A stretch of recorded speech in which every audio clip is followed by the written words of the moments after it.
பிதாவே, ஆமென். இந்த மியூசிக்கெல்லாம் இல்லாத போது நீங்கள் ஒரு விதமாய் சோர்வாக இருக்கிறது உணர முடிகிறது.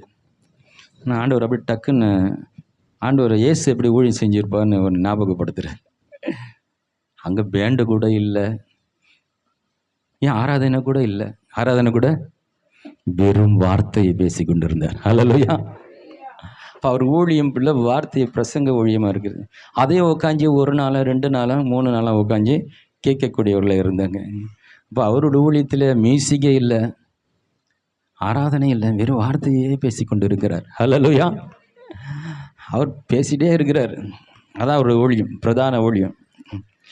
அதனால் மியூசிக் இருக்குதா இல்லையான்னு முக்கியம் இல்லை, கர்த்தர் நம்ம கூட இருக்கிறார். ஹல்லேலூயா.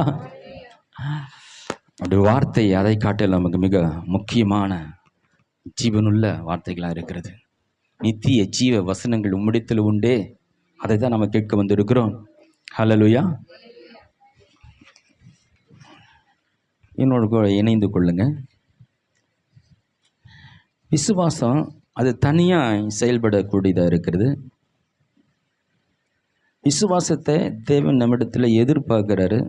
விசுவாசம் நமக்கு ரொம்ப அவசியமாக இருக்குது, மிக மிக அவசியமாக இருக்கிறது. இதை பார்த்துட்டு இந்த விசுவாசம் எப்படி செயல்படுகிறது, இதை என்ன பண்ணணும் கொஞ்சம் அப்படியே சுருக்கமாக இன்றைக்கி நான் உங்களுக்கு காட்ட விரும்புகிறேன். எடுத்து வாசிக்கலாம். மத்திய எழுதின சுவிசேஷ புத்தகத்தில் 15ஆம் அதிகாரத்தில் 28வது வசனத்தில் வாசிக்கலாம்.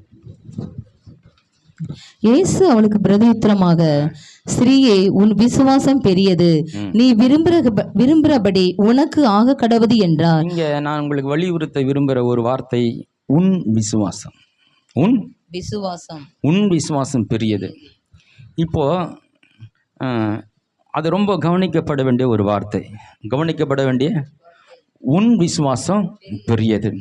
அதை கனப்படுத்துகிறார், அப்ரிஷியேட் பண்ணுறார், அதை வரவேற்கிறார்.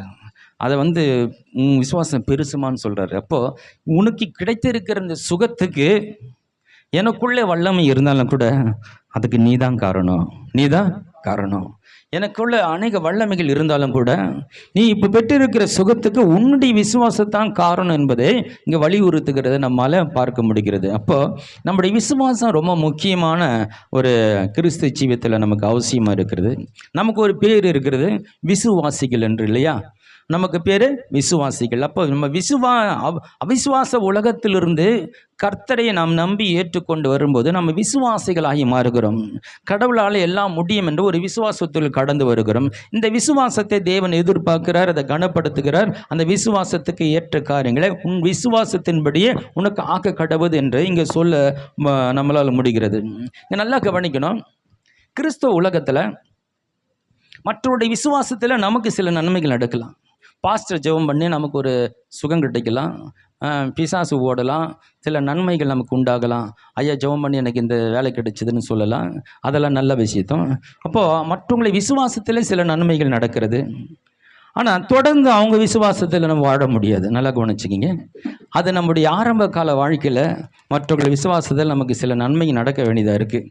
அவங்க ஜெபிக்க நமக்கு ஒன்றுமே தெரியாது, விசுவாசத்துக்கு அர்த்தம் தெரியாது. விசுவாசத்துக்கு அர்த்தமாக பல வருஷம் போது தான் எனக்கு தெரிய வந்தது. சபைகளுக்கு போய் விசுவாசின்னு சொல்லுவாங்களே தவிர அப்படின்னா என்னன்றது என்னை விலக்கி சொல்லவும் இல்லை, விசுவாசம்னு எனக்கு புரியும் இல்லை. அது நமக்கு இல்லை போலக்கு தான் நான் நினச்சிருந்தேன். ஆனால் வசனத்தை படிக்க தான் விசுவாசன்றது என்னன்றது எனக்கு புரிய வந்தது. அதனால் அப்போ மற்றவங்கள விசுவாசம் என்னென்னு தெரியாதனால அது இருந்தால் எல்லாம் நடக்குன்ற அந்த காரியம் எனக்கு புரியாதபடினாலே மற்றவருடைய விசுவாசத்தில் வாழ வேண்டிய ஒரு காரியம். ஐயா கிட்ட போனால் ஜெபம் பண்ண நல்லா ஆயிடும், எதுவாக இருந்தாலும் அவங்கக்கிட்ட கேட்டுட்டு செய்கிறது, அவங்கள நாடி போகிறது, அவங்க தான் எல்லா மாதிரி ஒரு நிலையில் வாழ்ந்த நாட்கள் உண்டு. ஆனால் இங்கே தேவன் சொல்லுகிறார், நம்ம தொடர்ந்து மற்றவருடைய விசுவாசத்தில் நம்ம நிற்க முடியும். ஏன்னா விசுவாசிக்கிறவர்கள் நமக்காக எல்லா நேரத்திலும் விசுவாசிப்பாங்கன்னு தெரியாது, எல்லா நேரத்தில் அவங்க இருப்பாங்களன்னு தெரியாது. அப்போது நம்முடைய விசுவாசம் தான் நமக்கு முக்கியமானதாக இருக்கிறது. நமக்கு அவங்க மூலமாக சில நன்மைகள் நடக்கலாம். ஆனாலும் நம்ம ஒவ்வொரு நாளும் எதிர்கொள்கிற பிரச்சனைகளுக்கு அவங்க ஜெபிச்சுட்டு இருக்க மாட்டாங்க, அவங்க கூட வர மாட்டாங்க. இப்போ நாம தான் நம்ம தாவீதை போல தன்னையாய் நின்று எல்லா பிரச்சனையும் ஜெயிக்கணும். அதனால விசுவாசமே உலகத்தை ஜெயிக்கிற ஜெயம். அப்போ நமக்குள்ள விசுவாசம் இருக்கிறத தேவன் விரும்புகிறார், அதை வரவேற்கிறார். இந்த மகளை ஆண்டவர் என்ன சொல்றாரு, உன்னுடைய விசுவாசம் பெரியது. என்ன சொல்றாரு? நான் ஒண்ணுமே பண்ணவே இல்லை, எனக்குள்ள 1000 வல்லமை இருந்தாலும் கூட உன் விசுவாசம் தான் உன்னை ரட்சித்தது. ஹல்லேலூயா. பக்கத்தில் சொல்லுங்க, உன் விசுவாசம் உன்னை ரட்சிக்கும். உங்கள் விசுவாசம் ரொம்ப முக்கியமானது. உங்கள் விசுவாசம். ஆமாம், இப்போதாம்மா கொஞ்சம் பல்லெல்லாம் பார்க்குறேன். இல்லை இஞ்சி கசையை அதை குடிச்சிட்டு வந்தீங்களா என்னன்னு தெரில, அப்படியே உம்முட்டு சிலருக்கீங்க. அப்பா வீட்டில் எப்போதும் ஆடலும். ஆமாம், இங்கே வந்து நான் ஆடல் பாடல் மகிழ்ச்சி கழிவுறுதல் எல்லாமே இங்கே தான், வேற எங்குமே கிடையாது. இது துக்க வீடு இல்லை, நம் கழிவுறுகிற அப்பா வீடு. ஹல்லேலூயா. அப்பா பார்க்க வரும்போது நம்ம சந்தோஷம் வரணும். ஆலயத்துக்கு போவோம் வாருங்கள் என்ன சொல்லும் பொழுது நான் மன மகிழ்ச்சியாக இருந்தேன். அது போகிறதுக்கு ஒரு ஆவல் தாக்கம், எப்போ போய் சேருவேன். அங்கே போனவொன்னே ஒரு பிரசனத்தை உணர்கிறேன், கர்த்தருடைய சத்தம் துணிக்கிறத என்னால் பார்க்க முடியுது, என் உள்ளத்தை ஆண்டவர் பேசுகிறது என்னால் உணர முடிகிறதுன்ற ஒரு அற்புதமான அனுபவம். மறுபடியும் உங்களுக்கு இன்னொரு வசனத்தை காட்டுகிறேன். மத்தேயு 9ஆம் அதிகாரம் 22ஆம் வசனம்.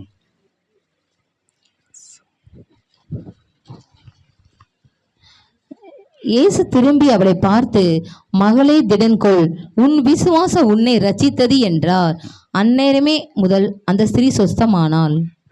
அதே சம்பவம் தான். இதுல இன்னொன்று விஷயம் இருக்குது, மறுபடியும் வாசிங்க 22. இயேசு திரும்பி அவளை பார்த்து, இயேசுவை திரும்பி பார்க்க வைக்க தான் முக்கியம். இயேசுவை உங்கள் பக்கம் திருப்பக்கூடிய ஒரு காரியம். ஒன்று சொல்லட்டுமா? விசுவாசத்துக்கு தேவன் அடிமை. விசுவாசத்துக்கு, ஆமாம், விசுவாசம் சாப கட்டுகளை அறுக்கிறது. இருக்கிற பிரச்சனையில மிகப்பெரிய பிரச்சனை தெரியுமா? சாப கட்டுகள் தான். இந்த விசுவாசம் சாப கட்டுகளை அறுக்கக்கூடியதாக இருக்கிறது. இப்போ விசுவாசத்துக்கு தேவன் அடிமையாக இருக்கிறார். விசுவாசம் யாருக்குள்ள விசுவாசம் இருக்குதோ அவங்கள அவர், நீங்கள் பார்க்கறதில்ல, அவர் உங்களை பார்க்க ஆரம்பிச்சிடார். உங்களை அவர் திரும்பி பார்க்குறாரு. இப்போ அவ்வளோ ஒரு பெரிய விசுவாசத்தோட ஒரு மகள் வந்திருக்கிறார். அவ்வளோ பெரிய கூட்டத்தின் மத்தியில் ஒரு மகள் மாத்திரம் இவளை வேறு விதத்தில் விசுவாசித்து இருக்கிறான், வேறு கோணத்தில் விசுவாசித்து இருக்கிறான். அவளுடைய வஸ்திரத்தின் ஓரத்துக்கு அந்த நுனி பகுதிக்கு கூட வல்லம் இருக்கிறது அவளுடைய விசுவாசம் வருது. அந்த பெரிதான விசுவாசத்தை ஆண்டவர் திரும்பி பார்க்கிறாரு. விசுவாசம் தேவனை திரும்பி பார்க்க வைக்கிறது. அது மாத்திரம் உன் விசுவாசம் நிறைச்சது. இப்போ ஆண்டவரை நீங்க எப்படி விசுவாசிக்கிறீங்களோ அப்படியாய் ஆண்டவர் உங்களுக்கு நன்மை செய்ய வல்லவராக இருக்கிறார். இப்போ வாசிக்கலாம் மார்க் எழுதின சுவிசேஷ புத்தகத்தில் மத்திய எடுத்துக்குள்ள மறுபடியும் மத்திய 8ஆம் அதிகாரத்தில் 5 to 10 வசனம். இதெல்லாம் நமக்கு தெரிஞ்ச பகுதி தான். இயேசு கப்பர்நாமில் பிரவேசித்த போது 100க்கு அதிபதி ஒருவன் அவரிடத்தில் வந்து, ஆண்டவரே, என் வேலைக்காரன் வீட்டிலே திமிர்வாதமாய் கிடந்து கொடிய வேதனை படுகிறான் என்று அவரை வேண்டிக் கொண்டான். அதற்கு இயேசு, நான் வந்து அவனை சொஸ்தமாக்குவேன் என்றார். 100க்கு அதிபதி பிரதியுத்தரமாக, ஆண்டவரே, நீர் என் வீட்டுக்குள் பிரவேசிக்க நான் பாத்திரன் அல்ல, ஒரு வார்த்தை மாத்திரம் சொல்லும், அப்பொழுது என் வேலைக்காரன் சொஸ்தமாவான். நான் அதிகாரத்துக்கு கீழ்ப்பட்டவனாய் இருந்தும் என கீழ்ப்பட்டிருக்க சேவகரும் உண்டு. நான் உன்னை போ என்றால் போகிறான், மற்றொன்னை வா என்றால் வருகிறான், என் வேலைக்காரன் இதை செய் என்றால் செய்கிறான் என்றான். இயேசு இதை கேட்டு ஆச்சரியப்பட்டு தமக்கு பின் செல்லுகிறவர்களை நோக்கி, இஸ்ரவேலுக்குள்ளும் நான் இப்படிப்பட்ட விசுவாசத்தை காணவில்லை என்று மெய்யாகவே உங்களுக்கு சொல்லுகிறேன் என்றார். நல்லா கவனிக்கணும். இயேசு ஆச்சரியப்படக்கூடிய ஒரு காரியம் இந்த உலகத்தில் இருக்கா? எதை பார்த்து அவர் ஆச்சரியப்படுவார்? பிரம்மாண்டங்களை பார்த்து, ஆச்சரியங்களை பார்த்து. ஏன்னா அவர் ஒரு சிருஷ்டி கர்த்தாவாக இருக்கிறார். அவரால் கூடாதது ஒன்றுமில்லை. அவரே ஆச்சரியப்படக்கூடிய காரியம் எதுவாக இருக்கும்? அவரே ஒரு ஆச்சரியமானவர். அவரே ஆச்சரியமானவரே ஆச்சரியப்படுத்தக்கூடிய ஒரு காரியம் இருக்குமுன்னால் விசுவாசம் ஒன்றே. ஹல்லேலூயா. அப்போ அந்த விசுவாசத்தை பார்த்து ஆச்சரியப்படுகிறார். எல்லாம் வந்து என்னை தொடணும், இல்லை அவங்க தொடணும், இல்லை அவங்க என்ன நீங்கள் அவர் வந்து என்ன தொடணும், இல்லை அவர் தொடணும் அப்படின்னு நினைக்கிறாங்க. சிலர் வந்து அவர் வீட்டுக்கு வரணும்னு நினைக்கிறாங்க. இப்படி பலவிதமாக அவருடைய எதிர்பார்த்து வர்றாங்க. ஆனால் இவனுடைய எதிர்பார்ப்பு வேற மாதிரி இருக்குது. இயேசு வரேன்றாரு, நான் வந்து தொட்டு சுகமாக்குவேன். இயேசுவே வந்து நான் வந்து வீட்டுக்கு வரேன்பா, வந்து அவங்கள தொட்டு சுகமாக்குறேன்றாரு. இங்கே இவனுடைய விசுவாசம் வேறு ஒரு கோணத்தில் இருக்கிறது. ஆண்டவரே, நீ வர வேண்டிய அவசியமே கிடையாது, நீங்கள் இங்கேருந்து ஒரு வார்த்தை சொன்னால் போதும், அந்த அங்கே வேலைக்காரன் சொஸ்தமாவான். இயேசு பார்க்குறாரு, அவரை ஆச்சரியமாக்குது. இப்படி இஸ்ரவேலருக்குள்ளும் வேதம் வேதம் வேதம் பைபிள் நியாயப்பிரமாணம் பலிகள் இப்படி சுத்தி கொண்டிருக்கிறவர் கடவுள் எங்கள் தேவன், நாங்கள் ஆபிரகாமின் சந்ததி, யெகோவா என் தேவன் சொல்லி பெருமை பாராட்டி கொண்டிருக்கிற இந்த இஸ்ரவேலுக்குள்ளும் இப்படிப்பட்ட விசுவாசத்தை காணவில்லையே. அப்போ விசுவாசம் தேவனை ஆச்சரியப்படுத்துகிறது. விசுவாசம் தேவனை திரும்பி பார்க்க வைக்கிறது. விசுவாசத்தை தேவன் கனப்படுத்தக்கூடியவர் இருக்கிறார். அப்போ தேவனே ஆச்சரியப்பட ஒரு காரியம், தேவனே அதை பெருசு பேசுகிற காரியம், தேவனே திரும்பி பார்க்க வைக்கிற காரியம் என்பது, அப்போ விசுவாசம் என்பது ஒரு கிறிஸ்துவனுடைய வாழ்க்கையில் மிக மிக அவசியமாய் முக்கியமானதாக இருக்கிறது என்பதை நாம் நன்றாய் புரிந்து கொள்ள வேண்டும். இன்னொரு வசனத்தை வாசிக்கலாம். இப்போ மார்க்கு எடுத்துக்கொள்ளலாம். மார்க்கு 10ஆம் அதிகாரத்தில் 46 தொடர்ந்து வாசிக்கலாம். பின்பு அவர்கள் எரிகோவுக்கு வந்தார்கள். அவரும் அவருடைய சீசர்களும் திரளான ஜனங்களும் எரிகோ விட்டு புறப்படுகிற போது தீமையின் மகனாகிய பத்தேமேயு என்கிற ஒரு குருடன் வழி அருகே உட்கார்ந்து பிச்சை கேட்டு கொண்டிருந்தான். அவன் நசரேயனாகிய இயேசு வருகிறார் என்று கேள்விப்பட்டு, இயேசுவே, தாவீதின் குமாரனே, எனக்கு இரங்கும் என்று கூப்பிடத் தொடங்கினான். அவன் பேசாதிருக்கும்படி அநேகர் அவனை அதட்டினார்கள். அவனோ, தாவீதின் குமாரனே, எனக்கு இரங்கும் என்று முன்னிலும் அதிகமாய் கூப்பிட்டான். இயேசு நின்று அவனை அழைத்து வர சொன்னார். அவர்கள் அந்த குருடனை அழைத்து, திடன்கொள், எழுந்திரு, உன்னை அழைக்கிறார் என்றார்கள். உடனே அவன் தன் மேல் வஸ்திரத்தை எறிந்துவிட்டு எழுந்து இயேசுவிடத்தில் வந்தான். இயேசு அவனை நோக்கி, நான் உனக்கு என்ன செய்ய வேண்டும் என்கிறாய் என்றார். அதற்கு அந்த குருடன், ஆண்டவரே, நான் பார்வை அடைய வேண்டும் என்றான். இயேசு அவனை நோக்கி, நீ போகலாம், உன் விசுவாசம் உன்னை ரட்சித்தது என்றார். உடனே அவன் பார்வை அடைந்து வழியிலே இயேசுவுக்கு பின் சென்றான். இங்கே கவனிக்கணும். இங்கேயும் இந்த உன் விசுவாசம் என்ற வார்த்தையை வேதத்தில் பல இடத்துல ஆண்டவர் சொல்கிறத நம்ம கவனிக்க முடிகிறது. அதை தான் இங்கே உங்கள் மென்ஷன் பண்ணிக்கிட்டே வருகிறேன். உங்கள் விசுவாசம் ரொம்ப முக்கியமானது. அப்போ அந்த பர்த்திமையுடைய குருடனுடைய பார்வைக்கு ஆண்டவர் அற்புதம் செய்கிறவராக அவரை விட்டு கடந்து போனாலும் கூட அந்த அவனுடைய விசுவாசம், அவனுடைய கூப்பிடு சத்தம் போட்டு அவன் கூப்பிடுகிறான், தாவீதின் குமாரனின் இறங்குன்னு சொல்லி அவர் மேலே நம்பிக்கை வைத்து கதறும்போது ஆண்டவர் திரும்பி வருகிறார். அப்போ அவனுடைய விசுவாசத்தை ஆண்டவர் பாருகிறார். விசுவாசத்தை பார்த்து, உன் விசுவாசம் உன்னை ரட்சித்தது. அப்போ நம்முடைய வாழ்க்கையில் நம்முடைய விசுவாசத்தை அதிகரிக்கக்கூடிய காரியம், நம் விசுவாசத்தை வளர்த்து கொள்ளும் காரியங்கள் என்ன, சபையில் போதிக்கப்பட வேண்டிய முக்கிய காரியங்கள் என்ன? அநேக சத்தியங்கள் இருக்குது. பரலோகத்தை குறித்து, நரகத்தை குறித்து, சமாதானத்தை குறித்து பலவிதமான வேதத்தில் பலவித சத்தியங்கள் சொல்லப்பட்டிருக்கிறது. இதில் முக்கியமாக போதிக்கப்பட வேண்டிய சத்தியம் என்னென்னா விசுவாசத்தை குறித்து போதிக்க வேணும். ஏன்னா இயேசு விசுவாசத்தை பற்றி தான் பேசுகிறாரு, விசுவாசத்தை எதிர்பார்க்கிறாரு. சீசர்கள் அநேக நேரம் கடிந்து கொள்கிறத பார்க்க முடிகிறது. அப்போ விசுவாசம் ஆண்டவர் எதிர்பார்க்கும் போது சரி, அது எப்படி நமக்குள்ளே வளர்த்து கொள்ள வேண்டும் என்பதை நமக்கு அறிந்திருக்க வேண்டியது ரொம்ப அவசியமாக இருக்கிறது. அதை நம்ம தொடர்ந்து பார்ப்போம். இவர் எங்கெல்லாம் அந்த உன் விசுவாசம் சொல்லுகிற அதை மட்டும் நான் காட்டிகிட்டே போகிறேன். மார்க் எழுதின சுவிசேஷ புத்தகம் 4ஆம் அதிகாரம் 4ஆம் வசனம்.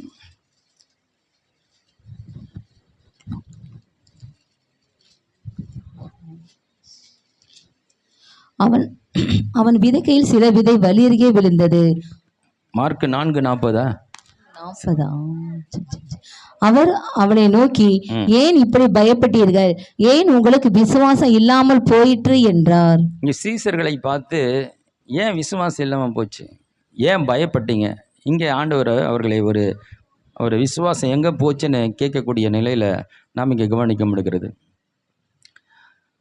இப்போ கடலில் போயிட்டு இருக்காங்க, புயல் அடிக்குது, அவரை போய் எழுப்புறாங்க. நாங்கள் மடிந்து போகிறோமே, உனக்கு கவலை இல்லையா? தட்டி எழுப்பின உடனே ஆண்டவர் எழுந்து காட்டையும் கடலை அடக்கி விட்டு அவங்கள பார்த்து என்ன சொல்கிறாரு? உங்கள் விசுவாசம் எங்கே போச்சியா? அப்போது இயேசு சீசர்களிடத்தில் என்ன எதிர்பார்க்குறாரு? விசுவாசத்தை எதிர்பார்க்குறாரு. உங்ககிட்ட என்ன எதிர்பார்க்குறாரு? உங்ககிட்ட ஆமாம், நிறைய காணிக்கை எதுன்னு போடுங்க அப்படி எதிர்பார்க்குறாரு? இல்லை. ஆனால் விசுவாசம் தான் காணிக்கை தானாக போடுவீங்க. ஹல்லேலூயா. கர்த்தர் கொடுத்தா அதை பல மடங்கு தருவார்ன்ற அந்த விசுவாசம் இருந்தால் கொடுக்கறது அது சாதாரணமாயிடும். அப்போ விசுவாசம் எல்லா பக்கத்துலையும் செயல்படணும். சுகம் வேணும்னாலும் நம்ம பண்ணுறோம், விசுவாசம் செயல்படணும் இல்லையா? நம்முடைய பிரச்சனைகள் தீரும் என்பது நம்ம தேவைன்னா, பிரச்சனைக்கு தீரும்னா அதுக்கும் விசுவாசம் தேவைப்படுகிறது இல்லையா? நம்ம வாழ்க்கையில் ஆசீர்வாதம் அதுக்கும் விசுவாசம் தேவைப்படுகிறது. ஆண்டவருக்காக ஒருத்தர் கொடுக்கணும்னா அதுக்கும் விசுவாசம் தேவைப்படுது. நீங்கள் இப்போ 12ஆம் அதிகாரத்தை 11ஆம் அதிகாரம் எபிரேய புத்தகம் பலவிதமான விசுவாசம் சொல்லுது. இந்த காணிக்கையிட்ட கொடுக்குறேன், அது விசுவாசத்தை குறிப்பிடுறாரு. இந்த பலியாக ஒப்பு கொடுக்குறேன், அது விசுவாசத்தை குறிப்பிடுது. தம்முடைய மகனை பலியாக கொடுக்குறான், அது விசுவாசனுடைய. அப்போ தன் மகனையே தேவனுக்காய் பலியாக கொடுக்குறேன்னா தேவன் மேல் அவனுக்கு இருக்கிற மாபெரும் விசுவாசத்துடைய அந்த நிலையை பார்க்க முடிகிறது. அப்போ விசுவாசம் தான் நம்மளை எல்லா கோணத்திலும் செயல்பட வைக்கிறது, கொடுக்க வைக்குது, ஆராதிக்க வைக்குது இல்லையா? நீங்கள் விசுவாசத்தோட தேவ சமூகத்தை வரும்போது உங்களை கையை தட்டுங்க, எழுந்து நில்லுங்க, கையை உயர்த்துங்க, அப்படி இல்லை, உங்களை மெய்மறந்து அவரை ஆராதிக்க ஆரம்பிச்சிருவீங்க. பாடுறவங்க குரல் நல்லா இருக்கா, குரல் நல்லா இல்லையான்ட்டு இல்லை, அந்த வார்த்தைகள் உங்களோட உறவாட ஆரம்பிச்சிடும். வார்த்தை உணர்வு உள்ளவர்களாய் நம்ம ஆண்டவர் ஆராதிப்போம். அதுக்காக சொல்லுவேன், இங்கே நின்று பாடுறோமா அங்கே நின்று பாடுறோமான்றது பெரிய விஷயமே கிடையாது. நம்ம என்ன பாட்டு பாடுறோன்றது தான் முக்கியம், எப்படி பாடுறது தான் முக்கியம். எனக்கு இங்கே உட்காந்து ஆராதிச்சு தான் நான் உண்மையிலே நான் பிரச்சனத்தை உணர முடியும். இங்கே இருந்து உங்களை நடத்துறதை காட்டிலும் எனக்கு ரொம்ப பிடிச்சிது நீங்கள் உட்காந்துட்டு கண்ணை மூடி நான் ஆராதிச்சேன்னா அதிலே அந்த பிரசனத்தை உணர்றது எனக்கு பிடிச்ச விஷயம். அதே மாதிரி பிரசங்கிறது காட்டில் உட்காந்து பிரசங்க கேட்குறது தான் எனக்கு ரொம்ப பிடிச்ச காரியம். ஏன்னு கேட்டேன்னா அங்கே உட்காந்துட்டு அவங்க கொடுக்குற பிரசங்கத்தில் அநேக வெளிப்பாடு இருக்கும். ஆண்டவர் இன்னும் நிறைய வெளிப்பாடு எனக்கு கொடுத்துருப்பார். அவங்க வெளிப்பாடு டபுள் மடங்கு எனக்கு வெளிப்பாடு கொடுத்துருப்பார்.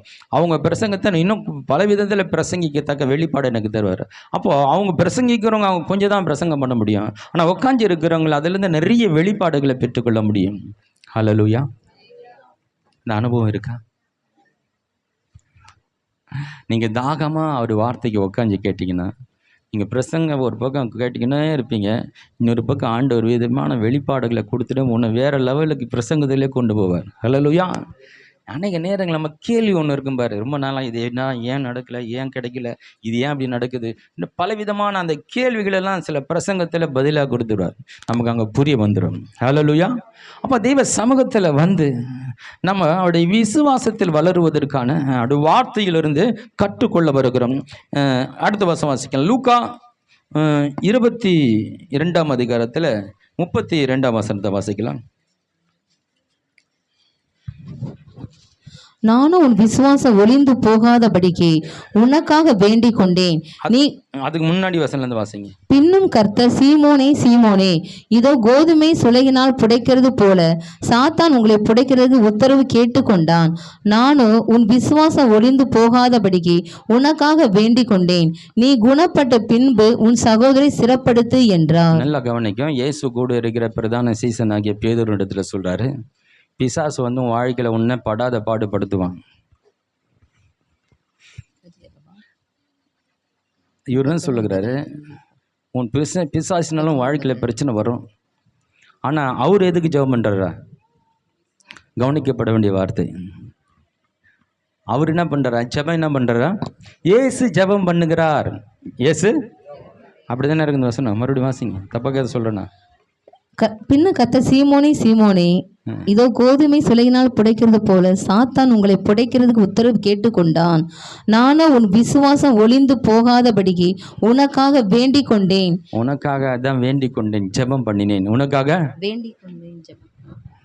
விசுவாசம் குறைஞ்சிடுச்சுன்னா பிசாசு நம்மளை கவுத்துருவான். ஏதோ ஒரு சந்தேகத்தை போட்டாலும் நம்ம லைஃப் காலி. நல்லா கவனிச்சிங்க. சந்தேகம், பயம், கவலை, குழப்பம், இதெல்லாம் பிசாசு கொண்டு வருகிறது. ஏதோ ஒரு காரியத்தை கட்டு உன் மனசில் போட்டு சந்தேகம் கொண்டு வருவான், அல்லது பயத்தை கொண்டு வருவான். அது எதிர்காலத்து குறித்து இருக்கலாம், அல்லது வியாதியை குறித்து இருக்கலாம். அது வந்து கொண்டு வரும்போது அதை ஜெயிச்சு மேலே வரணும்னா உனக்குள்ள விசுவாசம் இருக்கணும். இல்லைன்னா அந்த நம்ம விசுவாசம் இல்லைன்னா நம்ம அதில் விழுந்துடுவோம், அதில் பாதிக்கப்படுவோம். அப்போது பிசாசை ஜெயிக்கணும்னா நமக்கு விசுவாசம் தேவை இருக்குது. நம்மக்கிட்ட விசுவாசத்தில் நிற்கணுன்றதுக்காக இயேசு ஜெபம் பண்ணுறாரு. ஹலோ, இயேசுவே விசுவாசம் வேணும்னு நம்ம நிற்கணும்னு ஜெபம் பண்ணுறோன்னா அந்த ஜெபம் எவ்வளோ முக்கியமான ஜெபம் இருக்குது. நமக்குள்ள விசுவாசத்தில் நிலைக்கணும்னு அவர் ஜெபம் பண்ணுறோன்னா வேறு எதுக்கும் ஜெபம் பண்ணுறதை காட்டிலும் இதை ஜெபம் பண்ணுவார்னா அப்போ விசுவாசம் என்பது எவ்வளோ ஒரு முக்கியமான ஒரு கவனத்தை செலுத்த வேண்டிய ஒரு விஷயமா இருக்கிறது. இப்போ இயேசு முக்கியப்படுத்துகிற அந்த விசுவாசத்தை நாம் முக்கியப்படுத்துகிறோமா? நாம கவனம் கொள்றோமா? விசுவாசத்தில் வளர்வதற்காக ஏதாவது செய்து கொண்டு இருக்கிறோமா? விசுவாசம் என்பது தானா வந்து விடுமா? தானா நடக்குமா?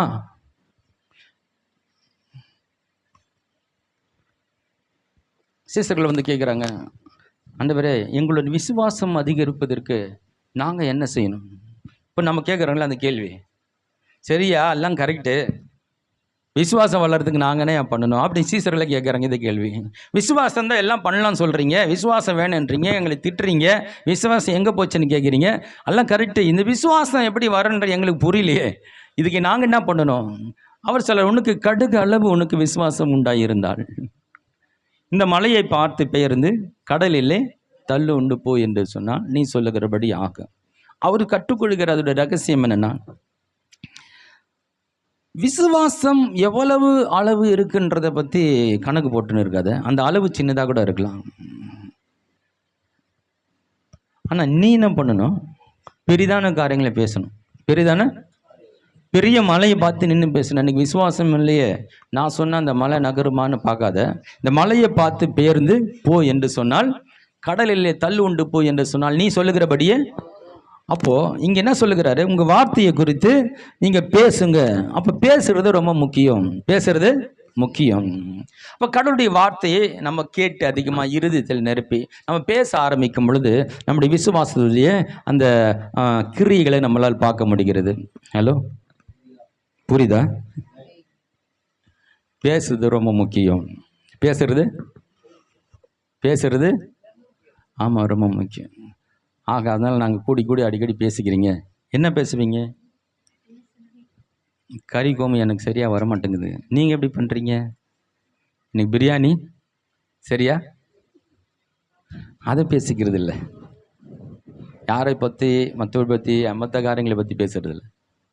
கர்த்தர் என்ன சொல்லியிருக்கிறார்? ஹல்லேலூயா.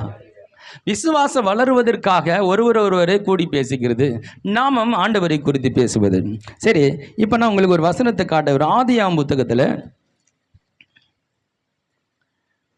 1ஆம் அதிகாரத்தை நாம் எடுத்துக்கொள்வோம். கடவுள் தம்முடைய வார்த்தையை கொண்டு முதல் அதிகாரத்தில், ஆதியாகமம் புத்தகத்தில் முதல் அதிகாரத்தில் ஏறக்குறைய 12 முறை அவர் அந்த ஒரு அதிகாரத்தில் நம்முடைய கர்த்தர் சொல்லி கடவுது நடக்க கடவுது சொல்லி என்ற வார்த்தையை இந்த ஒரு அதிகாரத்தில் மட்டும் ஆண்டவர் சொல்லி சொல்வதனுடைய முக்கியம், அறிக்கை பண்ணுவதோட முக்கியத்தை நம்ம தேவன் இங்கே பேசுகிறது நம்மளால் பார்க்க முடிகிறது. தொடர்ந்து நம்ம 1ஆம் அதிகாரத்தில் தொடர்ந்து 1லேருந்து வசனம் வாசிக்கிறேன் பாருங்க. ஆதியிலே தேவன் வானத்தையும் பூமியையும் சிருஷ்டித்தார். பூமியானது ஊழியன்மையும் வெறுமையுமாய் இருந்தது, ஆழத்தின் மேல் இருள் இருந்தது, தேவ ஆவியானவர் ஜலத்தின் மேல் அசைவாடி கொண்டிருந்தார். 3வது வசனம், தேவன் வெளிச்சம் உண்டாக கடவது என்று சொன்னார். என்று உண்டாக கடவுது என்றார் தானே போட்டுக்குது. இல்லை, அதான் என்றார்னு சொன்னார்னு அர்த்தம் இல்லையா? வாய் திறக்காம அப்படி மௌனமா சொன்னாரா? இல்லை, தேவன் வெளிச்சம் உண்டாக கடவுது என்று சொன்னார். வெளிச்சம் ஸ்பஷ்டம் பேசுறாரா? வாங்க திருப்பி. வெளிச்சம் நல்லது என்று தேவன் கண்டார். வெளிச்சத்தையும் இருளையும் தேவன் வெவ்வேறாக பிரித்தார். வெவ்வேறாக எப்படி பிரித்தார்? மறுபடியும் பேசியிருக்கிறார். அப்போ மறுபடியும் நம்ம வெவ்வேறாக பிரிக்கிறார். அப்போ இங்கே பேசியிருக்கிறார். வெளிச்சத்துக்கு பகல் என்று பேசியிருக்கிறார். ஹலோ, பெயரிட்டு இருக்கிறார். இருளுக்கு இரவு என்று பெயரிட்டு இருக்கிறார். சாயங்காலமும் விடியற் காலமாகி 1ஆம் நாள் ஆயிற்று. சரி, பின்பு தேவன் ஜலத்தின் மத்தியிலே ஆகாய விரிவு உண்டாக கடவுது என்று சொன்னார். உண்டாக கடவுது என்றார். அப்போ இங்க மறுபடியும் பேசுகிறார், ஆகாயத்தை பார்த்து பேசுகிறார். என்று அது ஜலத்தின் என்று ஜலத்தை பிரிக்க கடவுது என்றும் சொன்னார். மறுபடியும் சொல்றாரு, பிரிக்க கடவுது என்று சொன்னார். இப்போ 1ஆம் அதிகாரத்தில் தேவன் பேசிக்கிட்டே இருக்கார், நடந்துட்டே இருக்கு. அந்த விசுவாசத்தின் வார்த்தை ரிலீஸ் பண்ணிட்டே இருக்கிறார். ஒவ்வொன்றா உருவாகிட்டே இருக்கு, நடந்து கொண்டே இருக்கிறது. ஹலோ, விசுவாசமா பேசிட்டே இருந்தாலும் அது நடந்துட்டே இருக்கு. ஹல்லேலூயா. நம்ம முதல் அதிகாரத்தில் முதல் ஆதியாகமத்தில் கற்றுக்க வேண்டிய ஒன்று, கர்த்தர் பேசினார், பேசி எல்லாத்தையும் உருவாக்கினார் என்றதை முக்கியமாக கற்றுக்கொள்ள வேண்டிய மிக முக்கிய சத்தியமாக இருக்கிறது. பின்பு தேவன் ஜலத்தின் மத்தியில் ஆகாய விரிவு உண்டாக கடவுது என்றும் அது ஜலத்தின் என்று ஜலத்தை பிரிக்க கடவுதும் என்று சொன்னார். இங்கே சொன்னார்னு கிளியராக வருது. வெறும் தேவன் ஆகாய விரிவை உண்டு பண்ணி ஆகாய விரிவுக்கு கீழே இருக்கிற ஜலத்திற்கும் ஆகாய விரிவுக்கும் மேலே இருக்கிற ஜலத்திற்கும் பிரிவு உண்டாக்கினார். எப்படி உண்டாக்கினார்? அதே வார்த்தையை சொல்லி உண்டாக்கினார். அது அப்படி ஆயிற்று. தேவன் ஆகாய விரிவுக்கும் வானம் என்று பேரிட்டார். அங்கு வாய் திறந்து பேசியிருக்கிறார். அதுக்கு பேர் வச்சிருக்கிறார். சாயங்காலமும் விடியற் காலமும் ஆகி 2ஆம் நாள் ஆயிற்று. பின்பு தேவன் வானத்தின் கீழே இருக்கிற ஜலம் ஓரிடத்தில் சேரவும் வெட்டாந்தரை காணப்படவும் கடவுது என்று சொன்னார். கடவுது என்றார். அது அப்படி ஆயிற்று. மறுபடியும் பேசுகிறார். தேவன் வெட்டாந்தரைக்கு பூமி என்றும் சேர்ந்த ஜலத்திற்கு சமுத்திரம் என்றும் பெயரிட்டார். அது தேவன் நல்லது என்று கண்டார். அப்ப வெட்டாந்தரைக்கு பூமி என்றும் சேர்ந்த ஜலத்திற்கு சமுத்திரம் என்றும் பெயரிட்டார். வாயை திறந்து பேசினார். அப்ப 3ஆம் அதிகாரத்திலிருந்து தொடர்ந்து கண்டினியூவா பேசிட்டே இருக்கிறார். அப்போது தேவன் பூமியானது புல்லையும் விதையை பிறப்பிக்கும் பூண்டுகளையும் பூமியின் மேல் தங்கள் ஜாதியின்படியே கொடுக்கும் கனி விருட்சங்களையும் முளைப்பிக்க கடவுது என்று சொன்னார். அது அப்படியே ஆயிற்று. பேசிக்கொண்டே இருக்கிறார். விசுவாசத்தின் காரியங்களை பேசிக்கொண்டு இருக்கிறார். எதை நடக்க வேண்டும் என்பதை தொடர்ந்து பேசிக்கொண்டு இருக்கிறார். பூமியானது புல்லையும் தங்கள் ஜாதியின்படியே விதையை பிறப்பிக்கும் பூண்டுகளையும் தங்கள் ஜாதியின்படியே தங்கள் விதையுடைய கனிகளையே கொடுக்கும் விருட்சங்களையும் முளைப்பித்தது. தேவன் அது நல்லது என்று கண்டார். சாயங்காலமும் விடியற் காலமும் ஆகி 3ஆம் நாள் ஆயிற்று. பின்பு தேவன் பகலுக்கும் இரவுக்கும் வித்தியாசம் உண்டாகத்தக்கதாய் வானம் என்கிற ஆகாய விரிவிலே சுடர்கள் உண்டாக கடவுது என்று சொன்னார். அது அப்படி ஆயிற்று. அவைகள் அடையாளங்களுக்காகவும் காலங்களையும் நாட்களையும் வருஷங்களையும் குறிக்கிறதற்காகவும் இருக்க கடவுது என்று சொன்னார் என்றார். அவைகள் பூமியின் மேல் பிரகாசிக்கும்படி வானம் என்கிற ஆகாய விரிவிலே சுடர்களாய் இருக்க கடவுது என்றார். அது அப்படியே ஆயிற்று. இருக்க கடவுது என்றார். அது சுடர்களாய் இருக்க கடவுது என்றார். அது அப்படி ஆயிற்று. தேவன் பகலையால பெரிய சுடரும் இரவையால சிறிய சுடரும் ஆகிய 2 மகத்தான சுடர்களை நட்சத்திரங்களையும் உண்டாக்கினார். அவர்கள் பூமியின் மேல் பிரகாசிக்கவும் பகலையும் இரவையும் ஆளவும் வெளிச்சத்துக்கு இருளுக்கும் வித்தியாசம் உண்டாக்கவும் தேவன் அவைகள் வானம் என்கிற ஆகாய விரிவிலே வைத்தார். தேவன் அது நல்லது என்று கண்டார். சாயங்காலமும் விடியற் காலமும் ஆகி 4ஆம் நாள் ஆயிற்று. இதுவரைக்கும் எவ்வளோ பேசியிருக்கிற? ஹலோ, இதுவரைக்கும் எவ்வளோ தூரம் பேசிட்டே வந்திருக்கிறவங்க? பாயிண்டாக பேசுகிறார். ஆகாயத்தை விரிப்புன்ற தண்ணி ஒரு பக்கம் கொண்டு போகிறார். அதுக்கும் பேசுகிறார். பெயர் எடுக்கிறார். ஒவ்வொன்றா என்ன பண்ணுறாரு? தன் மனதில் இருக்கிற அந்த காரியங்களை விசுவாச வார்த்தை கொண்டு பேசிக்கொண்டே இருக்கிறார். நடந்து கொண்டே இருக்கிறது. ஹல்லேலூயா. 6 நாள் பேசி முடிச்சு பினிஷ் பண்ணும்போது ஒரு அழகிய உலகம். ஹல்லேலூயா. ஒரு அற்புதமான ஒரு உலகம் உண்டாயிருந்தது. அது மாத்திரம் இல்லை, தன்னை போல ஒரு சாயலாக ஒரு மனிதன் பிறப்பிக்கப்பட்டு கொண்டிருந்தான். ஹல்லேலூயா. ஆண்டவருக்கு ஒரு முழு திருப்தி. அந்த முழுமை அடையும் வரையில் ஆண்டவர் பேசிக் கொண்டிருந்தார். ஹலோ, நம்ம விசுவாசமா பேச வேண்டிய ரொம்ப அவசியமா இருக்கு. ரொம்ப அதை தான் நம்ம விசுவாச அறிக்கைன்னு சொல்லுகிறோம். நமக்கு விசுவாசமா பேச வர்றதில்லை. ஏன்னா அவிசுவாச உலகத்தில் நம்ம வாழ்ந்து கொண்டு இருக்கிறோம். இங்கே பாவ மரணம் என்ற ஒரு பிரமாணம் நமக்கு எதிராக செயல்பட்டு கொண்டு இருக்கிறது. நம்ம கீழே இழுத்து கொண்டு இருக்கிறது. இந்த உலகத்தில் நம்ம அதை எதிர்த்து செயல்படணும்னா விசுவாச பிரமாணத்துக்குள் விசுவாசத்தை குறித்து பேச வேண்டும். விசுவாசம் எங்கே இருக்கு? கடவுளுடைய வார்த்தையில் இருக்கு. நமக்குள்ள விசுவாசம் இல்லை, ஆனால் கடவுளுடைய வார்த்தையில் விசுவாசம் இருக்கிறது. கடவுள் நம்மை குறித்து என்ன சொல்லியிருக்கிறார் என்பதை நாம் அதை விசுவாசித்து அதை பேச ஆரம்பிக்கும் பொழுது நம்ம அதுக்குள்ள சொல்லிக்கொண்டு இருந்தாலே அதுக்குள்ள இருக்கிற விசுவாசம் நமக்குள்ள வர ஆரம்பிக்கிறது. ஹல்லேலூயா. கடவுளுடைய வார்த்தைக்குள்ள விசுவாசம் இருக்கு. அதை நம்ம இருதயத்தை வைத்து பேச ஆரம்பிக்கும் போது நமக்குள்ள விசுவாசம் வருகிறது. விசுவாசம் வந்த பிறகு நம்ம சொல்றதெல்லாம் நடக்குது. அப்போ நம்ம பார்த்தோம், தொடர்ந்து பேசிக்கொண்டே தேவன் வந்து கொண்டே இருக்கிறார். ஒவ்வொன்றா எதை பார்த்து பேசணும் அது பேசுகிறார். வெட்டாந்தரையை பார்த்து பேசுகிறார், கடலை பார்த்து பேசுகிறார், இருளை பார்த்து பேசுகிறார், வெறுமையை பார்த்து பேசுகிறார். அப்போ இதெல்லாம் பார்த்து அது எப்படி உருவாக வேண்டும் என்பதை பேசிக்கொண்டே இருக்கிறார். உங்கள் வாழ்க்கையை குறித்து நீங்கள் எப்படி இருக்கணும்னு நீங்கள் நினைக்கிறீங்க? எப்படி இருந்தால் நல்லா இருக்குன்னு நினைக்கிறீங்க? நீங்கள் அதை குறித்து என்ன பண்ணணும்? பேசிக்கொண்டே இருங்க. ஒரு நாள் அது முழுமை அடைந்து காணப்படும். ஹல்லேலூயா. அது முழுமையாக நீங்கள் பேசின காரியங்களை வாழ்க்கையில் உங்களால் பார்க்க முடியும். இப்போ நான் ஒன்று சொன்னேன், பேசுறது எவ்வளோ முக்கியம். சங்கீத புத்தகம் 91ஆம் அதிகாரத்தில் 2ஆம் வசனத்தை வாசிக்கலாம். அவர் பேசுறது இந்த உலகத்தை உண்டாக்கினது. ஆனால் நாம பேச வேண்டிய நாமளும் பேசி தான் வாசிங்க. நான் கர்த்தரை நோக்கி, கர்த்தரை நோக்கி, நீர் என் அடைக்கலம், நீர் என் அடைக்கலம், என் கோட்டை, என் கோட்டை, என் தேவன், என் தேவன், நான் நம்பி இருக்கிறது என்று சொல்லுவேன் என்று சொல்லுவேன். நானு சொல்லுவேன். நீங்க சொல்ல வேண்டும். நீங்க வாயை திறந்து தேவன் யாரு, தேவன் எப்படிப்பட்டவர், அவர் எனக்கு என்ன செய்வார், என்ன செய்வார், செய்து முடிப்பார் என்று நம்ம சொல்ல கடமைப்பட்டு இருக்கிறோம். இன்னொரு வசனத்தை வாசிக்கலாம். ரோமர் புத்தகத்திலே 7ஆம் அதிகாரத்திலே 19ஆம் வசனத்திலிருந்து 21ஆம் வசனத்தை வாசிக்கலாம். ஆதலால் நான் விரும்புகிற நன்மையை செய்யாமல் விரும்பாத தீமையை செய்கிறேன். அந்தபடியே நான் விரும்பாததை நான் செய்தால் நான் அல்ல, எனக்குள்ளே வாசமாய் இருக்கிற பாவமே அப்படி செய்கிறது. ஆனபடியால் நன்மை செய்ய விரும்புகிற என்னிடத்தில் தீமை உண்டென்கிற ஒரு பிரமாணத்தை காண்கிறேன். இந்த உலகத்துல பவுல் சொல்றாரு, கவனிக்கப்பட வேண்டிய வசனம். அதாவது அவர் ஒரு தெய்வ மனிதன். அவருக்குள்ள சொல்றாரு, நான் நன்மை செய்ய நினைச்சாலும் ஒரு விஷயம் எனக்குள்ள தீமை செய்யக்கூடிய ஒரு நிலை என்னை கண்ட்ரோல் பண்ணிகிட்டே இருக்குது.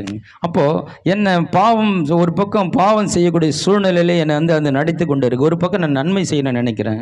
அப்போ பாவம் என்ற ஒரு பிரமாணம் இந்த உலகத்தில் செயல்பட்டு கொண்டு இருக்கிறது. இந்த உலகத்தில் பாவம் செய்த பிறகு இந்த உலகம் ஒரு பாவ உலகமாக மாறிடுச்சு. அப்போ பாவத்தினுடைய தன்மை இங்கே நம்மளை பாவத்தில் இழுத்து கொண்டு இருக்கிறது. பாவம், மரணம், கவலை, கண்ணீர் இதெல்லாம் நம்ம என்ன பண்ணுறோம், அதை இழுத்து அதற்கான ஒரு செயலை செய்யக்கூடிய பூமியாக இன்னைக்கு மாறி இருக்கு. அப்படின்னால பவுல் சொல்லுகிறார், நான் நன்மை செய்ய நினைக்கிறேன், என்னால் செய்ய முடியல. ஏன்னா எனக்கு எதிராக ஒரு பிரமாணம் வேலை செய்து கொண்டு இருக்கிறது. அதுதான் பாவ பிரமாணம். இந்த பாவ பிரமாணத்தை நான் ஜெயிக்கணும்னா எனக்கு ஒரு விசுவாச பிரமாணம் தேவை. ஹல்லேலூயா. இப்போ நம்ம இப்படி வண்டி ஓட்டின்னு போகலாம். கார் இப்படி ஓட்ட முடியுமா? ஓட்ட முடியாது. இப்போ கார் இப்படி ஓட்டுன்னா இது இந்த உலகத்தில் ஒரு விதமான ஒரு புவியீர்ப்பு சக்தி இருக்குது. புவியீர்ப்பு சக்தி இருக்குது. இப்போ இது போட்டோன்னா ஆட்டோமேட்டிக் கீழே வந்துடும். கீழே பூமி இழுக்குது, எல்லாத்தையும் இழுத்து கொண்டு இருக்கு. இது தானாக மேலே போகுமா? போகாது. அப்போ இது மேலே போனாலும் இந்த ஈர்ப்பு சக்தியை எதிர்த்து ஒரு மிஷின் செயல்படணும். இப்படி தான் இழுத்துக்கிட்டு போகும். அப்போது ராக்கெட்டெல்லாம் பண்ணால் இப்படி ஸ்ட்ரைட்டாக மேலே போகும், வானத்துக்கு இடிச்சுக்கிட்டு. அப்போது இந்த ஈர்ப்பு சக்தியை தாண்டி இன்னொரு சக்தி என்ன பண்ணும், ஒரு மனிதனை மேலே கொண்டு போகணும். ஒரு ராக்கெட் மேலே போனோன்னா அதை எதிர்த்து செயல்படுகிற ஒரு சக்தி தேவை. இந்த உலகத்தில்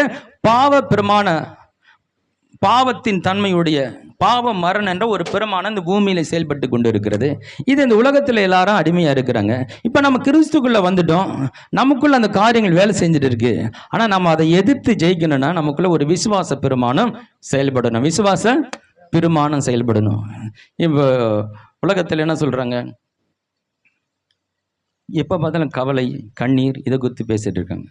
நம்ம அதை எப்படி ஜெயிக்கிறது? நாமளும் கூட சேர்ந்து ஆமாங்க அப்படித்தாங்க, நானும் பார்த்தேன், எனக்கும் தெரியும், இதையே பேசினா நம்ம அவங்களோட விட பாவ பெருமானத்தில் செயற்பட்டு கொண்டு இருக்கோம். அப்போ அவங்க பேசும்போது அதை எதிர் திசையில் நம்ம பேசணும். நமக்கு ஒரு சிந்தை வரும்போது அதுக்கு எதிர் திசையில் நம்ம சிந்திக்கணும். நடக்காது என்பது நடக்கும்னு நினைக்கணும். அதுதான் எதிராய் சிந்தை செயல்படுகிற ஒரு விசுவாச பிரமாணம். அது நம்மளை பாவ பெருமானம் கீழே இழுக்குது. கீழே நம்ம என்ன பண்ணோம், அது எதிர் திசையில் போகணும். கழுகு மாதிரி. கழுகு ஒரு பறவை உலகத்தில் இருக்குது பாருங்கள். அந்த கழுகு மாதிரி ஒரு பறவை கிடையாது.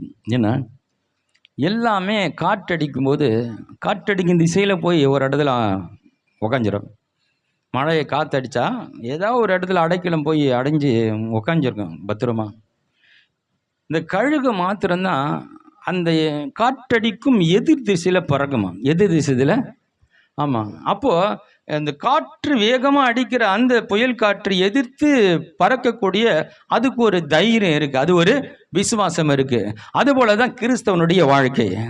1000 புயல் அடித்து எல்லாம் போய் மூலையில் முடங்கி போனாலும் கூட ஒருத்த மாட்டம் அப்படி எதிர்த்து நேராக போகிறான். தாவீதை போல எல்லாரும் பயந்து நடுங்கினாலும் அவன் எதிர்த்து போகிறான் பாருங்க. அதுதான் விசுவாச பிரமாணம். அதுதான் விசுவாச மரணம். சூழ்நிலைகளை பார்த்து எல்லாமே சோர்ந்து போய் அமர்ந்து விட்டாலும் அதை எதிர்த்து நான் ஜெயிப்பேன்னு முன்னாடி போறாங்க பாரு. அதுதான் விசுவாச பிரமாணம். அதுல 8ஆம் அதிகாரம் 7ஆம் வசனத்தை வாசிக்கலாம். ரோமர். எப்படி என்றால், மாம்ச சிந்தை தேவனுக்கு விரோதமான பகை. அது தேவனுடைய நியாய பிரமாணத்துக்கு கீழ்ப்படியாமலும் கீழ்ப்படிய கூடாமலும் இருக்கிறது. கீழ்ப்படியாமலும் கீழ்ப்படி கூடாமல் மாம்ச சிந்தை தான் இந்த பாவ பிரமாணம். உலகத்தில் எல்லாரும் மாம்சீகமாக யோசிக்கிறாங்க. நாம் தேவனுடைய பிள்ளைகள் கர்த்தருடைய வசனத்தின் அடிப்படையில் யோசிக்கிறோம், பேசுகிறோம், சிந்திக்கிறோம். இதுதான் விசுவாச பிரமாணம். இதுதான் விசுவாச பிரமாணம். இந்த விசுவாச பிரமாணம் இந்த பாவ பிரமாணத்தை எதிர்த்து ஜெயிக்கக்கூடியதாக இருக்குது. அதனால தான் நாம் அந்த விசுவாச பிரமாணத்தை நம்ம பேச்சிலே நம்முடைய வார்த்தையில ரிலீஸ் பண்ணுகிறோம். நமக்கு எதிராய் வர வார்த்தைகளுக்கு எதிராய் கர்த்தர் சொன்ன வசனத்தை பேசும் பொழுது நம்ம விசுவாச பிரமாணத்தை செயல்படுத்துகிறோம். ரோமர் 8:2 வாசிக்கலாம். கிறிஸ்து இயேசுவினாலே ஜீவனுடைய ஆவியின் பிரமாணம் என்னை பாவ மரணம் என்பதில் பிரமாணத்தின்றி விடுதலை ஆக்கிற்றே. ஜீவனுள்ள மறுபடியும் அந்த வசனத்தை வாசிங்க. கிறிஸ்து இயேசுவினாலே ஜீவனுடைய ஆவியின் பிரமாணம் என்னை பாவ மரணம் என்பவைகளின் சரி ஜீவனும் ஆவியும் அப்படித்தானே அதுல இருக்கு. ஜீவனுடைய ஆவியின் பிரமாணம் என்னை பாவ மரணம் என்ற பிரமாணத்தின்றி விடுதலை ஆக்கிற்றே. அப்போ இங்க ஒரு பிரமாணம் ஒன்று செயல்பட்டு கொண்டு இருக்கிறது. எப்படி இந்த புவியீர்ப்பு சக்தி மனிதனை இந்த எல்லா பொருளும் கீழே இருக்கிறது போட மேலே வராதபடி நம்முடைய வாழ்க்கையில இந்த ஒரு பாவ மரணம் என்ற ஒரு சக்தி நம்மளுக்கு கீழே இழுத்து கொண்டு இருக்கிறது. இந்த ஆவி கிறிஸ்துவனுடைய ஜீவனின் ஆவியின் பிரமாணம் நம்ம என்ன பண்ணுது, அதுல இருந்து விடுதலை ஆக்குதான். அதுல இருந்து விடுதலை ஆக்கிட்டுனா இப்போ எப்படின்னா ஆண்டவர் சொன்னாரு, என் வார்த்தை ஆவியாயும் ஜீவனாயும் இருக்கிறது. இப்போ ஆவியாயும் ஜீவனமாய் இருக்கிற அந்த வார்த்தை என்ன பண்ணுறது, நம்மளை நம்ம ஆவியின் பிரமாணத்துக்குள் நடத்துகிறது. அந்த ஜீவனுள்ள பிரமாணத்தை நடக்கிறது. அதுதான் நம்முடைய விசுவாசின் பிரமாணத்துக்குள் நடத்துகிறது. இந்த விசுவாச பிரமாணத்தை நம்மளை என்ன பண்ணுகிறது, இந்த பாவம் மரணம் என்ற இந்த உலகத்தில் இருக்கிற நம்மை சீரழிக்க நம்ம கெடுக்கிற சாபத்துக்கு நேராய் நம்முடைய தோல்விக்கு நேராய் கவலைக்கு நேரம் நடத்துகிற இந்த பிரமாணத்தை நம்ம எதிர்த்து ஜெயிக்கக்கூடிய இந்த விசுவாச பிரமாணம் என்பது கடவுளுடைய வார்த்தையா இருக்கிறது. 12ஆம் அதிகாரத்தில் அதில் 6வது வசனம் வாசிப்போம். நமக்கு அருளப்பட்ட கிருபையின் படியே நாம் வெவ்வேறான வரங்களானபடினாலே வரங்களுக்குள்ளவர்கள் ஆனபடினாலே நம்மில் தீர்க்க தரிசனம் சொல்லுகிற வரத்தை உடையவன் விசுவாச பிரமாணத்தை கேட்டதாக சொல்ல கடவன். விசுவாச பிரமாணத்துக்கு ஏற்றதாய் தீர்க்கதரிசனம் சொல்லணும். இப்ப நான் தீர்க்கதரிசனம் பத்தி பேசல, இங்க விசுவாச பிரமாணம் பத்தி பேசுகிறேன். விசுவாச பிரமாணம் ஒண்ணு இருக்கு. ஜீவனுள்ள தேவனுடைய ஆவியின் பிரமாணம் தான் விசுவாச பிரமாணம். விசுவாச பாவம் மரணம் என்கிற பிரமாணம் என்பது உலகத்தில் செயல்பட்டு கொண்டு இருக்கிறது. இந்த ஜீவனுள்ள தேவனுடைய ஆவியின் பிரமாணம் விசுவாச பிரமாணம். இந்த விசுவாச பிரமாணம் தான் இந்த உலகத்தில் இந்த பாவ மரணம் என்ன இந்த ஒரு சக்தியை எதிர்க்கக்கூடிய ஒரு எதிர்விசையான பிரமாணம். ஹல்லேலூயா, ஹல்லேலூயா. அது உங்களுக்கு போட்டு கீழே எடுத்துகிட்டே இருக்குது கீழே. ஏன்னா பாவம் எப்போ மனிதன் செஞ்சானோ இந்த சபிக்கப்பட்ட உலகம் ஆயிடுச்சு. இந்த உலகம் பாவ உலகம் மாறிடுச்சு. பிசாசு இந்த பாவத்தால் நிறைந்த உலகமாக மாற்றிட்டான். இப்போ உலகன் பொல்லாங்கனுக்குள் கிடைக்கிறது. இப்போ எல்லாமே பேசுகிறவங்கெல்லாம் பாவத்துக்கு உட்பட்டவர்களாகவும் சாபத்துக்கு உட்பட்டவர்களாகவும் கடவுளுடைய அந்த பிரமாணத்துக்கு அப்பாற்பட்டவர்களாக பாவ மரணம் என்ற அந்த பிரமாணத்துக்கு உட்பட்டவர்களாக இருக்கிறாங்க. இப்போ நம்ம ரட்சிக்கப்பட்ட தெய்வ பிள்ளைகள் ஆகிட்டோம். நாமும் கூட அவங்களோட போல பாவ மரணம் இந்த பிரமாணத்தோடு அவங்கள போல பேசி கொண்டிருந்தா நம்ம இந்த பிரமாணத்தை ஜெயிக்க முடியாது. அப்போ நம்ம ஆவியின் பிரமாணமாகிய விசுவாச பிரமாணத்தை நாம் என்ன பண்ணோம், செயல்படுத்தணும். எப்படி செயல்படுத்துவீங்க? வெறுமையை பார்த்து பேசணும், இருளை பார்த்து பேசணும், குழப்பத்தை பார்த்து பேசணும். ஒரே குழப்பமாக இருக்குதுங்க. இயேசு சொன்ன என்னுடைய சமாதானத்தை வைத்து போகிறேன், கொடுக்கிற பிரகாரம் அல்ல. அப்போ சொல்லணும், ஆண்டவர் எனக்கு சமாதானத்தை வைத்திருக்கிறார். ஹல்லேலூயா. நான் ரட்சிக்கப்பட்டிருக்கிறேன். ரட்சிப்பின் சந்தோஷம் எனக்குள்ள இருக்கிறது. ஹல்லேலூயா. இப்போ கவலை வரும்போது சந்தோஷம் பேசணும், குழப்பம் வரும்போது சமாதானத்தை பேசணும், பலகீனம் வரும்போது பலனை பேசணும். இதுதான் விசுவாச பிரமாணம். இதுதான் நம்ம எதிர்க்கிறோம். நம்ம கீழே இருக்கிற அந்த சக்திக்கு மேலே எதிர்த்து மேலே ஏறுகிறது போல, அது உயர பறக்கிற ஒரு ராக்கெட்டு போல நம்ம எல்லா கவலை கண்ணீர் பிரச்சனை எல்லாம் போட்டு அமுக்கும் பொழுது நாம் விசுவாச பிரமாணத்தை செயல்படுத்துகிறோம். அது நம்மளை தூக்கி மேலே நிறுத்துகிறது. ஹல்லேலூயா. இந்த விசுவாச பிரமாணம் நிச்சயமா செயல்படும். நிச்சயமா ஏன்னா தேவனே அதை அப்ரிஷியேட் பண்ணுறாரு, தேவனே கனப்படுத்துகிறார். அப்போ சில நண்டு கதை தான் நமக்கு வருது. எல்லா நண்டும் ஒரு பானையில் போட்டாங்களா, ஒரு நண்டு அப்படியே பிடிச்சி மேலே ஏறிச்சான். இன்னொரு நண்டு என்ன பிடிச்சான், அந்த நண்டு காலை பிடிச்சிட்டான். அந்த நண்டும் ஏற போகிறதில்ல, எல்லாம் பூச்சி இழுத்து விட்டுட்டோம். எல்லாம் பூச்சி இதுதாங்க இந்தியன் நண்டுங்க, இந்தியாவில் இருக்க நண்டுங்க. ஒருத்தனும் வளர விடாது. ஒருத்தன் மேலேன்னா அவன் காலை வச்சு பிடிக்கிறது, அவனை பூச்சி நம்ம போயிடலாமா? அதாவது அவங்க ஏறுறதை வச்சுன்னு அவங்க காலை பிடிச்சி போகிறதில்ல, நீ உன் விசுவாசத்தில் மேலே வரணும். ஹல்லேலூயா. யாரை காலை பிடிச்சிட்டு மேலே போகிறதில்ல, உன் விசுவாசம் உன்னை ரட்சிக்கணும், உன் விசுவாசம் உன்னை உயர்த்தணும், உன் விசுவாசம் உன்னை மேன்மைப்படுத்தணும், உன் விசுவாசத்தில் அற்புதத்தை பார்க்கணும், உன் விசுவாசத்தை தேவன் கனம் பண்ணுகிறார். நீ விசுவாசத்தை பெற்றுக்கொள்றதை தேவன் விரும்புகிறார். ஹல்லேலூயா. இப்போ இங்கே வந்து நின்று எல்லாம் சாட்சி சொல்லணும். என்ன, கர்த்தர் இடத்தெல்லாம் கேட்டு அறிக்கை செஞ்சேன், ஜெபித்தேன், கர்த்தர் இதை செய்தார். இப்படி சொல்கிறத என்ன தேவன் விரும்புவாரா இல்லையா? என் பிள்ளை என்கிட்ட வந்து என்ன நம்பி சொன்ன வார்த்தை விசுவாசத்தில் ஜெபித்த நான் செய்திருக்கிறேன்னு அவங்களுக்கு 2 பேருக்கு ஒரு நல்ல கனெக்ஷன் இருக்குது, ஒரு விசுவாசம் இருக்குது. எப்போ பார்த்தா அண்ணங்கிட்ட சொல்லி அப்பா கிட்ட எதனா கேட்டு வாங்கித்தாங்க, அப்பா கிட்ட சொல்லி எதாவது வாங்கித்தாங்கன்னா அப்பா என்ன நினைப்பார், இவன் ஏன் என்னை பார்த்தாலும் பயப்படுறான், இவனுக்கு ஏன் நான் செய்வேன்னு நம்ப மாட்டேங்கிறான், ஏன் எப்போனா ஒரு ரெக்கமெண்டேஷனில் வந்துட்டு இருக்கிறான், இவன் கேட்டாலும் நான் செய்வேன்னு இவனுக்கு ஏன் புரியலை? அப்போது அண்ணன் மூலமாக கேட்டு அவர் கொடுக்கறத தேவன் விரும்புவாரா?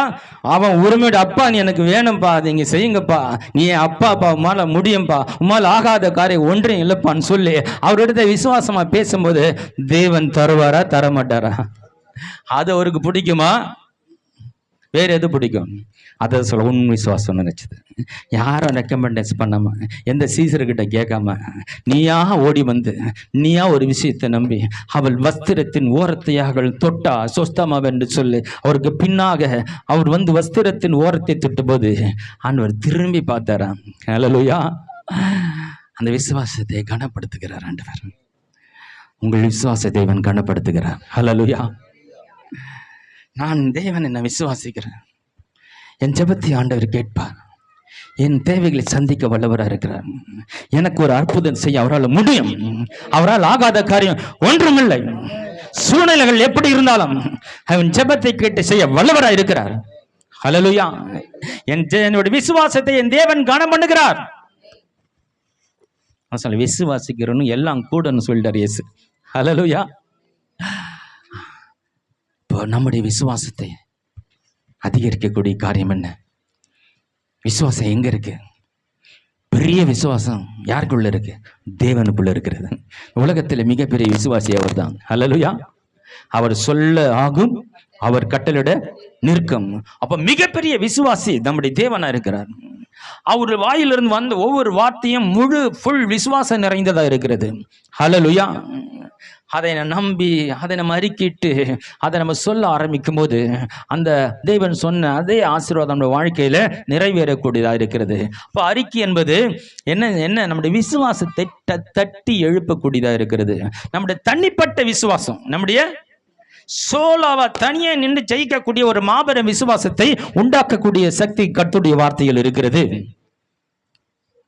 ட்ரை பண்ணி பாருங்க. ட்ரை பண்ணி இருக்கிறதுலே ரொம்ப ஈஸியான ஒரு வழி இதுதான். ஈஸியான வேதத்திலே நம்ம ரொம்ப விசுவாசத்தை வளர்த்துக்குள்ள ஒரு ஈஸியான ஒரு வழியை ஆண்டவர் கற்றுக் கொடுத்துருக்கிறாரு யோசுவாவிற்கு. இந்த நியாயப்பிரமாண புஸ்தகம், உன் வாயை விட்டு அப்போது நீ புத்திமானா இருப்பாய். வழியை வாழ்க்கை பண்ணுறதுன்னு என்ன? புத்திமானா இருப்பா, வழியை வாழ்க்கை பண்ணுவேன். புத்திமானா இருக்குன்னா எல்லாத்த பற்றியும் உன்னால் கணிச்சிட முடியும். எந்த பிரச்சனை வந்தாலும் அது முன்கூட்டியே அது என்ன எப்படி என்னன்றதை தெளிவாக தெரிஞ்சிடும். அடுத்து அந்த வழியை வாய்க்க பண்ணுவேன் என்பது அதை எப்படி சக்ஸஸ்ஃபுல்லாக மாற்றணும், அதில் எப்படி போனால் அதை ஜெயிக்க முடியும், அதுதான் வழியை வாய்க்க பண்ணுறது. 2 காரியம். நம்ம கண்ணு முடியாத ஒரு பிரச்சனை வந்த உடனே இந்த பிரச்சனை ஏன் வந்தது, எதுக்கு வந்தது, இதனுடைய காரியங்கள் என்ன, இதை மேலே உணர்ந்து கொள்ள முடியும். 2வது இதை எப்படி சரி பண்ணுறது, அதான் காரியங்களை வாய்க்க பண்ணுறது. இந்த 2 ஞானமும் எங்கேருந்து வருதா? உன் வாயிலே கடவுளை வார்த்தையை வைத்து கொண்டு நீ சொல்லி கொண்டு இருப்பதனாலே, அறிக்கை செய்து கொண்டு இருப்பதனாலே அப்படிப்பட்ட ஞானம் வரும்னு யாரும் மனுஷன் சொன்ன வார்த்தை இல்லை, தேவன் யோசுவாவுக்கு சொன்ன ஒரு அற்புதமான ஒரு வழி. அதை கொண்டு யோசுவா அந்த 40 லட்சம் ஜனங்களை அவன் திறமையாய் கையாளுகிறான். ஹல்லேலூயா. சாதாரண விஷயம் இல்லைங்க. 2 பிள்ளைங்களை வச்சுக்கின்னு அம்மா அப்பா படுற கஷ்டம் அவங்கள கேட்டதான் தெரியும். சில ஒரு பிள்ளைய அது சொல்ல கல்யாணம் பண்ணிக்காம இருந்திருக்கலாங்க. இந்த பிள்ளை பாரு நைட்டும் பகல் என்னை தூங்க விட மாட்டுது, அது ஒரு கூட்டம்.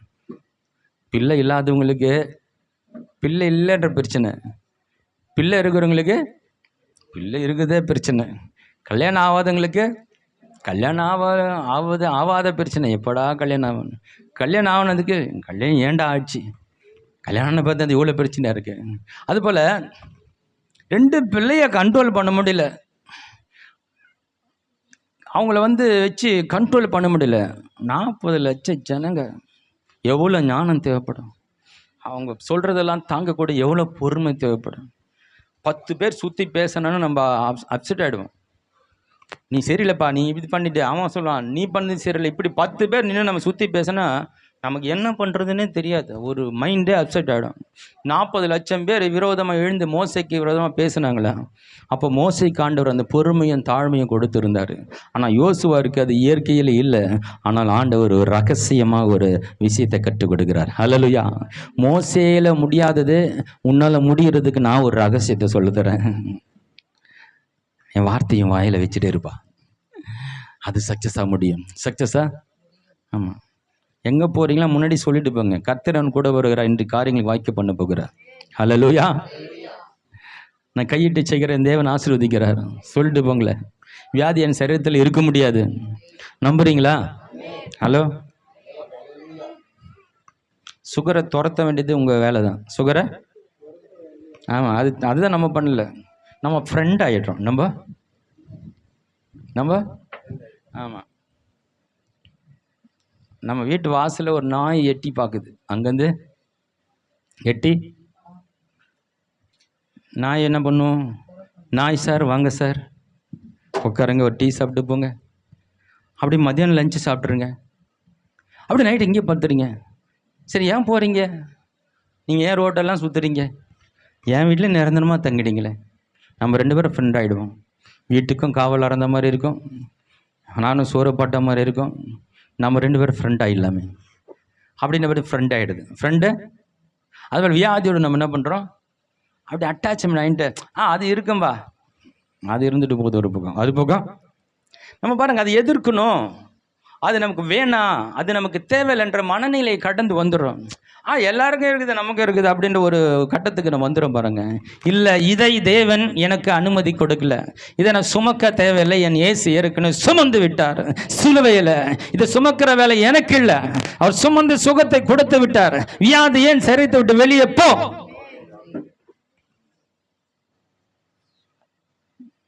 சொல்லணும். ஹல்லேலூயா. அதுதான் விசுவாச பிரமாணம், அதுதான் விசுவாச பிரமாணம். நீங்கள் இப்படி பேசி பாருங்களேன், உங்களை அறியாமல் ஒரு மகிழ்ச்சி ஆட்கொள்ள பாருங்கள். உங்கள் வாழ்க்கையில் நடக்க போகிறத பேசி கொண்டு இருக்கும் போது உங்கள் விருதமான ஒரு மகிழ்ச்சி உங்களை ஆட்கொள்ளும், மகிழ்ச்சி ஆட்கொள்ளும்.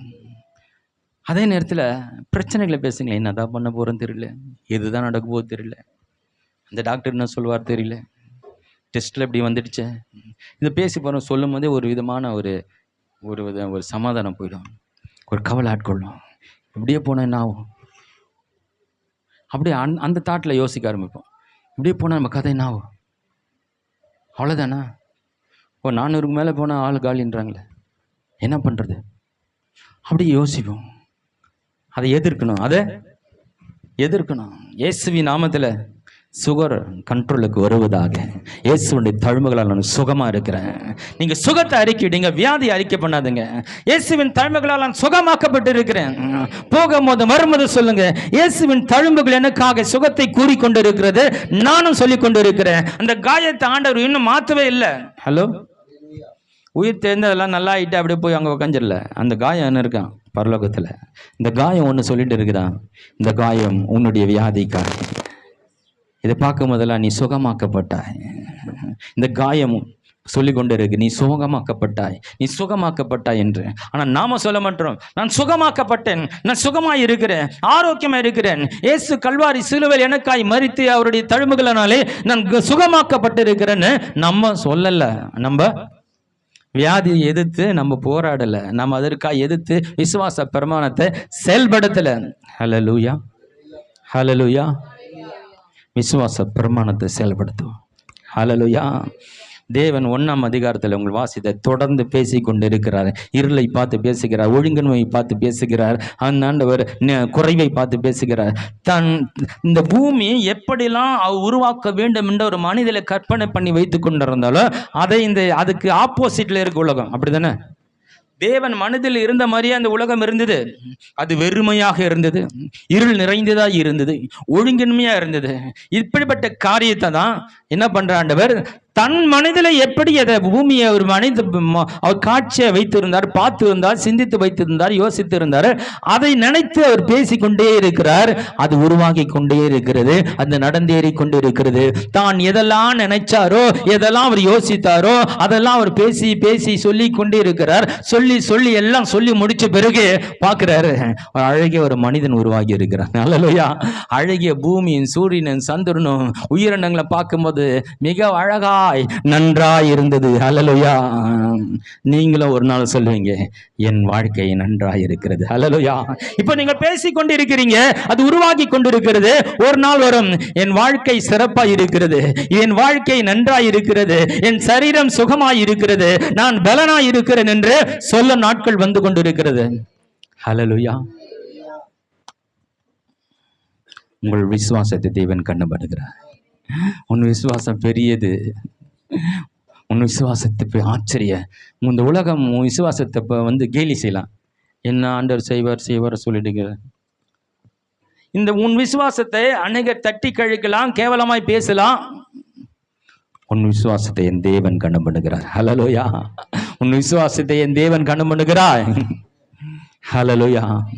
நீ கடவுள் மேல் நம்பிக்கையை வைத்து பேசும்போது அநேகர் கேலி பண்ணுவாங்க, எதிராக சொல்லுவாங்க, அவரை கதையை பாருப்பா, அந்த காலத்தில் இப்போ ஏசு எங்கே சுகம் கொடுக்குறாரு, ஏசு எங்கே அற்புதம் பண்ணுறாரு சொல்லலாம்.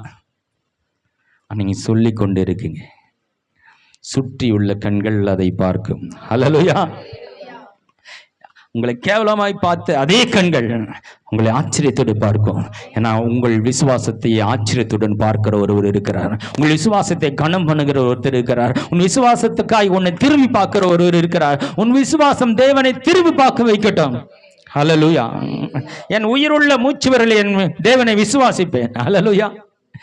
அதுக்கு தான் ஆண்டவர் என்னை ரட்சித்து இருக்கிறார், என்னை விசுவாசியாய் மாட்டி இருக்கிறார். இந்த விசுவாசத்தை இந்த உலகத்தை கலக்கும்படியாய் தேவன் தெரிந்து கொண்டு இருக்கிறார். ஹல்லேலூயா.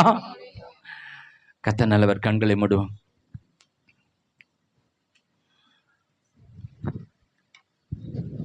ஆதியாகமம் முதல் அதிகாரத்தில், இந்த முதல் அதிகாரம் முழுவதும் கடவுள் தொடர்ந்து பேசிக்கொண்டே இருக்கிறார். ஒவ்வொன்று பாட்டாக பேசுகிறார், ஒவ்வொரு பகுதியாக பேசுகிறார், ஒவ்வொரு சூழ்நிலைக்கு பேசுகிறார், ஒவ்வொரு காரியத்துக்கு பெயரை வைக்கிறார், ஒவ்வொரு காரியம் தொடர்ந்து பேசி கொண்டிருக்கிறார். தன் மனிதர் உள்ளதெல்லாம் தொடர்ந்து அவர் பேசி கொண்டு இருக்கும்போது ஒவ்வொன்றாய் உருவாக்கி கொண்டு இருக்கிறது. அவருக்குள்ள விசுவாசம் இருந்தது. ஹல்லேலூயா. அதை உருவாக்கி கொண்டிருந்தது. கர்த்தருடைய வார்த்தைக்குள்ள விசுவாசம் இருக்கு. ஒருவேளை உங்களுக்குள்ள விசுவாசம் இல்லாவிட்டாலும் பரவாயில்ல, கர்த்தருடைய வார்த்தையில விசுவாசம் இருக்கிறது. அந்த வார்த்தையும் வாயில நீ சொல்லி கொண்டு இருக்கும்போது அதற்கு ஒரு சக்தி இருக்கிறது. நீங்க சொன்னதை செய்யக்கூடிய சக்தி, வெறுமையாய் திரும்பாத ஒரு சக்தி கர்த்தருடைய வார்த்தையில் இருக்கிறபடினாலே உன் வார்த்தையை வாயில வைத்து சொல்லும் போது அதை தேவன் கனம் பண்ணுகிறார். ஹல்லேலூயா. சூழ்நிலைகள் எல்லாம் கனம் பண்ணுகிறது. ஒரு வார்த்தையை பேசிக் கொண்டு இருக்கும்போது உங்களுக்கு தெரியாது, அங்க இருக்கிற எல்லா சூழ்நிலைகளும் மாறிக்கொண்டு இருக்கிறது. நீ பேச பேச பேச எல்லாம் அங்கு மாற்றம் உண்டாகி கொண்டு இருக்கிறது. ஒரு நாள் இது நல்லது என்று நீங்க சொல்லும் நாட்கள் வரும். ஹல்லேலூயா. ஒரு சிறந்த வாழ்க்கையை தேவன் எனக்காய் கொடுத்தார் என்று சொல்லும் நாட்கள் வரும். ஹல்லேலூயா. இருளான வாழ்க்கை